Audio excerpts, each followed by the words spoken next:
Hello everyone. This is going to be a lecture on cancer nomenclature. What does a malignant tumor nomenclature is? The term malignant is that means a tumor which has metastatic potential. That is what is described as malignant. That is its ability to spread to distant sites. So those cancer which originate from epithelial cells such as the skin, the breast, the prostate, the GI tract, and are malignant in nature. That is, they have the ability to spread to distant sites. They have the name, they are known as the carcinoma. Say, for example, it is adenocarcinoma. That means adeno means glandular and carcinoma means malignancy. So, if the morphology is not glandular, then it will not have adenocarcinoma in its name. What about the name sarcoma? Sarcoma is connective tissue malignancies.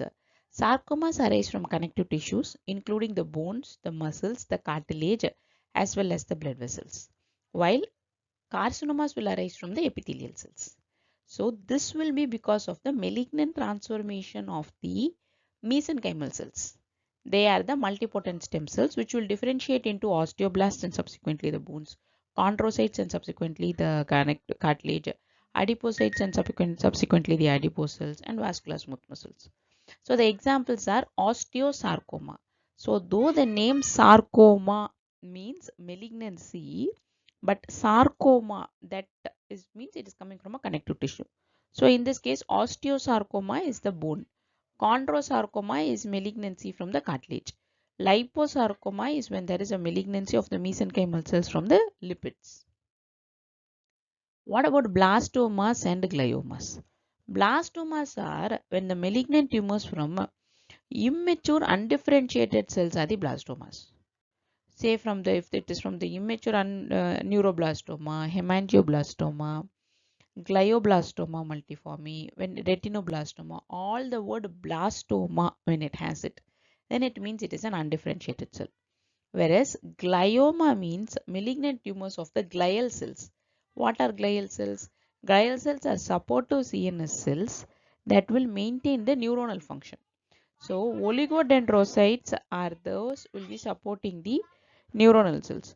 So oligodendroglioma, astrocytoma, astrocytes will be supporting the neuronal cells.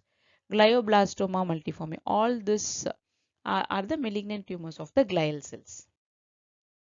What about hematologic and other malignancies? Myeloma is malignancies of plasma cells. So high yield example is multiple myeloma, which can also include plasmacytoma.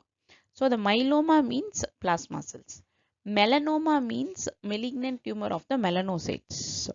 They are the pigment producing cells that are present in the skin, thereby which is responsible for hyperpigmentation, and that tumor is melanoma. Lymphoma is malignant tumors of the lymphatic system, including the Hodgkin's and non-Hodgkin's.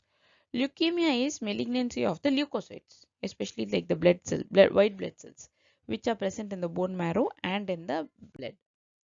What about the benign nomenclature? All that we have seen previously is a malignant nomenclature, whereas benign will have the suffix just oma.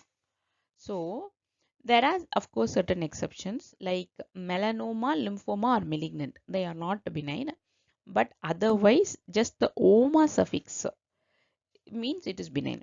So adenoma means benign tumor of glandular tissue. Lipoma is benign tumor of adipocytes. Meningioma is benign tumor of meningeal tissues. Muscle tumors like rhabdomyoma, leiomyoma are benign tumor. Whereas its malignant tumor is rhabdomyosarcoma, leiomyosarcoma. The malignant counterpart for adenoma is adenocarcinoma. So this is how it goes. Thyroid adenomas are those that will be secreting the hormones and they are benign tumors. Now we have come to the end of our presentation. I hope this is clear. All the best for your exams.